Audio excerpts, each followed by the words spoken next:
اعوذ باللہ من الشیطان الرجیم بسم اللہ الرحمن الرحیم۔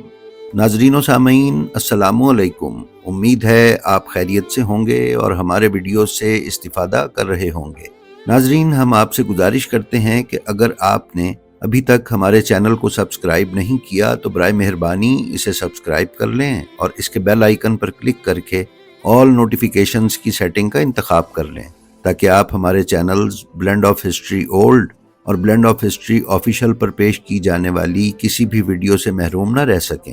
ناظرین، ہمارا آج کا یہ ویڈیو مولا علی علیہ السلام کی دنیا میں تشریف آوری سے پہلے کی زندگی پر ترتیب دیا گیا ہے۔ تو آئیے چلتے ہیں اور دیکھتے ہیں کہ آج کے ویڈیو میں کیا ہے۔ کتاب مشارق الانوار الیقین میں حافظ رجب برسی نے صفحہ 32 پر رسول اکرم صلی اللہ علیہ وآلہ وسلم کی ایک طویل حدیث تحریر کی ہے۔ وہ حدیث اللہ تعالیٰ کے رسول اکرم اور حضرت علی علیہ السلام کو خلق کرنے کے اسرار و رموز اپنے اندر سمیٹے ہوئے ہے۔ رسول اکرم صلی اللہ علیہ وآلہ وسلم کا ارشاد ہے کہ اللہ نے سب سے پہلے میرا نور خلق کیا، پھر اس نور سے علی کا نور نکالا۔ ہم عالم نور میں سفر کرتے رہے یہاں تک کہ حجاب عظمت الہی تک 80,000 سال کا سفر کر کے پہنچے۔ اس کے بعد اللہ نے ہمارے نور سے تمام خلائق کو خلق کیا، بس ہم اللہ کے بنائے ہوئے ہیں، جبکہ تمام خلق کی خلقت ہمارے لیے ہے۔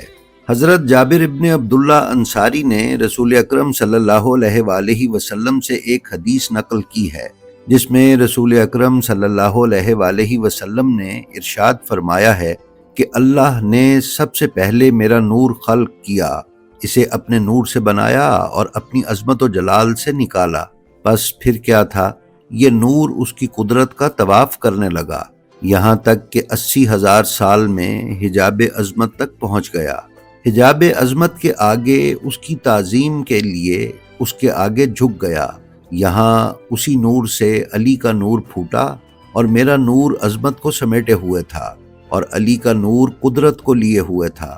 پھر عرش، لوح، شمس، قمر، نجوم، دھوپ، آنکھوں کی روشنی، عقل و معرفت، بندوں کے دیکھنے کی قوت، سننے کی صلاحیت، ان کے دل کی خلقت شروع ہوئی، اور یہ چیزیں میرے نور سے خلق ہوئیں اور میرا نور اللہ کے نور سے پھوٹا تھا۔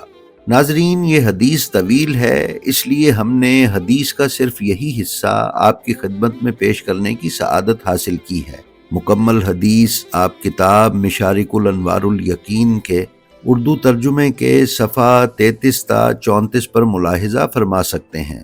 محمد بن سنان نے عبداللہ ابن عباس سے روایت کی ہے کہ ابن عباس فرماتے ہیں کہ ہم رسول اللہ صلی اللہ علیہ وآلہ وسلم کی خدمت میں بیٹھے تھے کہ حضرت علی ابن ابی طالب تشریف لے آئے، تو رسول اللہ صلی اللہ علیہ وآلہ وسلم نے فرمایا، میں خوش آمدید کہتا ہوں اس شخص کو جسے اللہ نے اس کے باپ آدم سے بھی 40,000 سال پہلے خلق کیا۔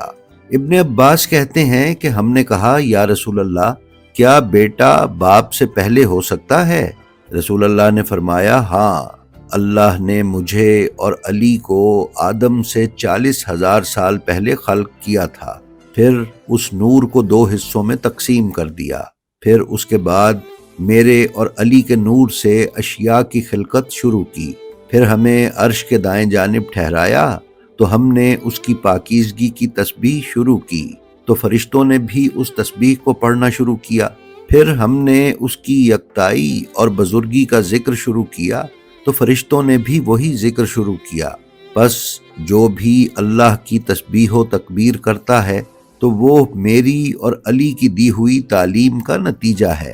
ناظرین، کتاب علی چہرہ یزداں میں شیخ عباس الرئیس کرمانی اردو ترجمے کے صفحہ 39 پر بیان کرتے ہیں کہ ایک مرتبہ جبرائیل علیہ السلام نبی اکرم صلی اللہ علیہ وآلہ وسلم کی خدمت میں حاضر تھے کہ حضرت علی علیہ السلام تشریف لائے۔ جبرائیل آپ کی تعظیم کے لیے اٹھ کر کھڑے ہو گئے۔ رسول اللہ نے جبرائیل سے کہا کہ تو ایک جوان کی تعظیم کے لیے اٹھ کر کھڑا ہو گیا ہے؟ جبرائیل نے عرض کی، جی ہاں، میں نے ایسا تعلیم کی وجہ سے کیا ہے اور ان کا مجھ پر حق ہے۔ رسول اللہ صلی اللہ علیہ وآلہ وسلم نے پوچھا کہ کیسا حق؟ تو جبرائیل نے عرض کی کہ جب خدا نے مجھے خلق کیا تو مجھ سے پوچھا کہ تو کون ہے اور تیرا نام کیا ہے، اور میں کون ہوں اور میرا نام کیا ہے۔ میں حیران تھا کہ کیا جواب دوں، تو اچانک جناب امیر عالم نور میں ظاہر ہوئے اور مجھے کہا کہ کہہ دو کہ تو رب جلیل ہے اور تیرا نام جمیل ہے۔ میں تیرا ذلیل و حقیر بندہ ہوں اور میرا نام جبرائیل ہے۔ رسول اکرم صلی اللہ علیہ وآلہ وسلم نے جبرائیل سے پوچھا کہ تیری عمر کتنی ہے کہ تیری پیدائش کے وقت علی نے تجھے جواب تعلیم کیے؟ تو جبرائیل نے عرض کی کہ یا رسول اللہ، مجھے اپنی عمر کا تو علم نہیں ہے، صرف اتنا پتہ ہے کہ ایک ستارہ عرش کے کونے میں ہے جو 30,000 سال بعد ظاہر ہوتا ہے، اور میں اس ستارے کو 30,000 بار دیکھ چکا ہوں۔ ناظرین گرامی قدر، انسان کی حقیقت دراصل خود اس کی ذات ہے جس کو میں سے تعبیر کیا جاتا ہے۔ انسان کی پیدائش کے 4 مراحل ہیں، یا یوں کہہ لیجئے کہ انسان 4 عوالم سے گزرا ہے۔ نمبر 1، انسان اپنی تخلیق کی ابتدا میں سائے کی طرح تھا جسے عربی میں ظل کہتے ہیں۔ نمبر 2، پھر اس سائے نے مجسم صورت اختیار کی جسے روایات کی زبان میں شج یعنی خیالی صورت کہا جاتا ہے۔ نمبر 3، پھر اس مجسم شج میں حیات و شعور آیا تو اسے روح کہا گیا، اور نمبر 4، جب یہ روح جسم میں داخل ہوئی تو اسے انسان کہا گیا۔ یہ 4 عالم جن میں انسان رہا، ان میں سے پہلا عالم اذلہ ہے۔ ہم انسان اپنی پیدائش کے بالکل ابتدائی مرحلے میں ایک تاریکی نما سایہ تھے، لیکن رسول خدا صلی اللہ علیہ وآلہ وسلم اور امام علی علیہ السلام اذلہ میں، اور باقی معصومین علیہم السلام اس عالم میں بھی ہم سے بالکل مختلف تھے، کیونکہ عالم اذلہ میں ہمارے سائے کو عقل عطا نہیں کی گئی تھی، جبکہ رسول اکرم کے نور کو ہی عقل کہا گیا ہے، اور حضرت علی اور دیگر ائمہ معصومین علیہم السلام کے نور کو رسول اکرم صلی اللہ علیہ وآلہ وسلم کے نور سے عقل و نور عطا کیے گئے۔ دوسرا فرق یہ ہے کہ انسان کا سایہ بھی اس وقت تخلیق نہیں ہوا تھا کہ جب رسول اکرم، حضرت علی اور دیگر ائمہ معصومین کو خلافت و ولایت الہیہ کے منصب پر فائز کیا گیا۔ لہٰذا انسان کی تخلیق کے پہلے مرحلے کے موقع پر رسول اکرم، حضرت علی اور دیگر ائمہ معصومین وجود اور خلافت و ولایت کے حامل تھے۔ ناظرین، بحار الانوار جلد 47 صفحہ 357 پر بیان کیا گیا ہے کہ روحوں کو حضرت آدم علیہ السلام کی خلقت سے 2000 سال پہلے خلق کیا گیا، اور عالم ارواح اب بھی ہے، اور جب تک نسل انسانی باقی ہے یہ ارواح اس عالم ارواح سے عالم دنیا میں اور پھر ماؤں کے ارحام میں آتی رہیں گی۔ جس وقت اللہ تعالیٰ نے حضرت آدم علیہ السلام اور ان کی نسل و اولاد کی ارواح کو پیدا کیا تو ان سے اپنی بندگی کا عہد لیا، اور جس عالم میں اللہ نے وعدہ بندگی لیا اس عالم کو عالم ذر یا عالم میثاق کہتے ہیں۔ تاہم 4 معصومین علیہم السلام عالم اذلہ میں موجود تو تھے، لیکن انوار کی صورت میں وجود رکھتے تھے، نہ کہ سیاہ سایہ، لہٰذا آپ کا وہ عالم عالم انوار ہے جس کے سائے کی کیفیت مختلف ہے، نہ کہ انسانی عالم اذلہ کی طرح۔ اسی سلسلے میں علامہ باقر مجلسی نے اپنی کتاب ریاض الجنان میں جابر بن یزید جوفی سے امام محمد باقر علیہ السلام کی ایک روایت نقل کی ہے۔ امام محمد باقر علیہ السلام فرماتے ہیں کہ اے جابر، ایک وقت تھا جب صرف خدا تھا اور اس کے علاوہ کچھ نہ تھا، نہ معلوم اور نہ مجہول، اس کی ذات کے سوا کچھ نہ تھا۔ جو سب سے پہلے مخلوق خلق کی گئی وہ حضرت محمد صلی اللہ علیہ وآلہ وسلم اور ہم ائمہ اہل بیت علیہم السلام تھے۔ اس نے ہمیں اپنی عظمت کے نور سے ہمارے جد بزرگوار حضرت محمد مصطفیٰ صلی اللہ علیہ وآلہ وسلم کے ہمراہ پیدا کیا اور ہمیں سبز رنگ کے سائے کی صورت میں اپنے حضور میں رکھا۔ اس وقت نہ آسمان تھا نہ زمین، اور نہ ہی کون و مکان تھے، نہ دن تھا نہ رات، نہ سورج تھا نہ چاند۔ ہمارا نور اللہ کے نور سے ایسے جدا ہوا جیسے سورج سے اس کی شعاعیں جدا ہوتی ہیں۔ ہم نے خداوند متعال کی تقدیس و تسبیح کی اور اس کی حمد و ثنا کی اور اس کی عبادت کی جس طرح کہ وہ لائق عبادت ہے۔ ناظرین، سبز رنگ کے اس نورانی سائے کی کیفیت کو عالم اشباح کہا جاتا ہے۔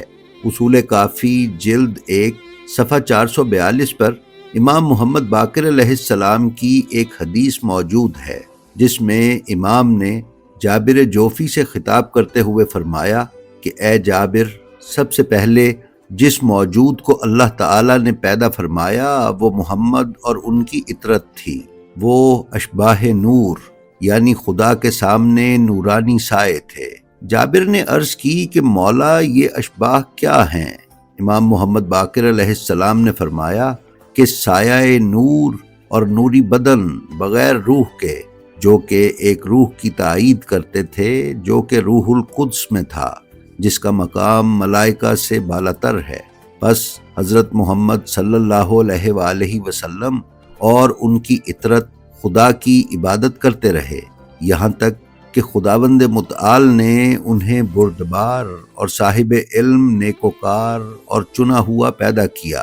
حضرت علی علیہ السلام نے باقی ائمہ علیہم السلام کے ہمراہ اس عالم میں بھی خداوند متعال کی عبادت کی۔ ناظرین، عالم اذلہ اور عالم اشباح کے بعد حضرت علی علیہ السلام باقی ائمہ معصومین علیہم السلام کے ہمراہ عالم ارواح میں ملائکہ کے استاد تھے۔ اس بارے میں پیغمبر اسلام صلی اللہ علیہ وآلہ وسلم کی ایک طولانی حدیث موجود ہے، جسے شیخ صدوق نے کمال الدین کی جلد اول کے صفحہ 254 پر اور علل الشرائع کی جلد اول کے صفحہ 5 پر تحریر کیا ہے۔ اس حدیث کا کچھ حصہ ہم نقل کر رہے ہیں۔ رسول اکرم صلی اللہ علیہ وآلہ وسلم نے فرمایا، اے علی، اگر ہم نہ ہوتے تو خدا آدم و حوا، بہشت و دوزخ کو پیدا نہ کرتا اور نہ ہی آسمان و زمین بناتا، یعنی ہر چیز کو ہمارے طفیل پیدا کیا۔ ہم ملائکہ سے برتر کیوں نہ ہوں، جبکہ ہم نے معرفت پروردگار میں اللہ کی تسبیح و حمد میں ملائکہ پر سبقت حاصل کی۔ سب سے پہلا موجود جو اللہ نے خلق فرمایا وہ ہماری انواع تھیں۔ ہم نے اس کی تسبیح کی اور پھر اس نے فرشتوں کو خلق فرمایا۔ فرشتوں نے جب ہمارے انوار کو نور واحد کی صورت میں دیکھا تو ہمیں بہت عظیم سمجھا، اور ہم نے ملائکہ کو تعلیم دینے کے لیے تسبیح پڑھی کہ ان کو پتہ چل جائے کہ ہم مخلوق ہیں، خالق نہیں ہیں، تاکہ فرشتے ہماری جلالت کی وجہ سے ہمیں خدا نہ سمجھ لیں۔ ناظرین، اسی حدیث کے ایک حصے میں یہ ہے کہ رسول اکرم صلی اللہ علیہ وآلہ وسلم نے فرمایا کہ جب ہم صلب آدم میں منتقل ہوئے تو آدم مسجود ملائکہ بنا۔ نبی اکرم صلی اللہ علیہ وآلہ وسلم فرماتے ہیں کہ میں جبرائیل کے ساتھ نوری حجاب میں گیا تو جبرائیل وہاں رک گیا اور ان حجابات کو عبور نہ کر سکا۔ میں تنہا ان حجابات سے گزر گیا اور ایسی جگہ پہنچا کہ جہاں اللہ نے مجھ سے کلام کیا۔ میں نے وہاں عرش کے پاؤں پر نظر کی تو مجھے 12 نور نظر آئے۔ ہر نور ایک تختی پر لکھا تھا اور میرے اوصیاء میں سے ایک ایک وصی اس نور میں تھا۔ ان میں پہلا حضرت علی علیہ السلام کا نور تھا اور آخری محمد مہدی علیہ السلام تھے، اور ساتھ ہی میرے آخری وصی مہدی علیہ السلام کی عالمی حکومت اور اس میں عدل و انصاف کی فراوانی کے بارے میں بھی لکھا تھا۔ وہاں لکھا تھا کہ مہدی کی حکومت اس کے شیعوں کے ساتھ تا قیامت قائم رہے گی۔ ناظرین، اسی طرح عالم ذر اور عالم میثاق ہیں جو کہ عالم ارواح کے قلب میں تھے۔ اس جگہ تمام اولاد آدم سے ربوبیت الہی کا اقرار لیا گیا۔ سب سے پہلے یہ اقرار محمد و آل محمد علیہ السلام نے کیا، اور اس کے بعد باقی انبیاء نے اقرار کیا۔ پھر تمام انبیاء سے حضرت علی علیہ السلام اور دیگر ائمہ معصومین علیہ السلام کی ولایت کا اقرار لیا گیا۔ ناظرین، پھر انسانی جسم بنا کر اس میں روح پھونکنے کا مرحلہ آیا۔ اس سلسلے میں حضرت علی علیہ السلام نے حضرت آدم علیہ السلام کی تخلیق کے عمل کو نہج البلاغہ کے خطبہ نمبر 1 میں تفصیل سے بیان کیا ہے۔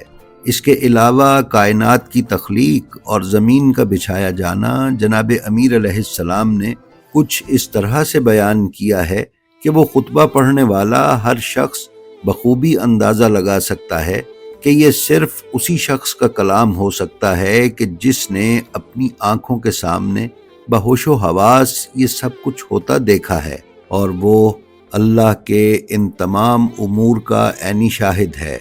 ناظرین، شیعہ عقائد کے مطابق حضرت آدم و حوا کی جدائی کے بعد زمین پر دوبارہ ملاپ سے لے کر مولا کائنات کے 30 عام الفیل کو اس دنیا میں ظاہری ظہور تک مولا نے ہر نبی اور رسول کی اس کے مشکل وقت میں مشکل کشائی فرمائی ہے، اور آپ ہر نبی و پیغمبر کی مدد کو اپنے اللہ اور رب کے حکم سے پہنچتے رہے ہیں۔ انشاءاللہ تعالی ہم اگلے ویڈیو میں آپ کی خدمت میں جناب امیر المومنین علیہ السلام کے دنیا میں آمد کے مناظر آپ کی خدمت میں پیش کریں گے۔ تب تک ہماری آپ سے یہ درخواست ہے کہ آپ کو ہماری جو ویڈیو پسند آئے اس کا لنک اپنے حلقہ احباب میں شیئر کر کے علوم محمد و آل محمد علیہ السلام کی ترویج و اشاعت میں ہمارے حصے دار بنیں۔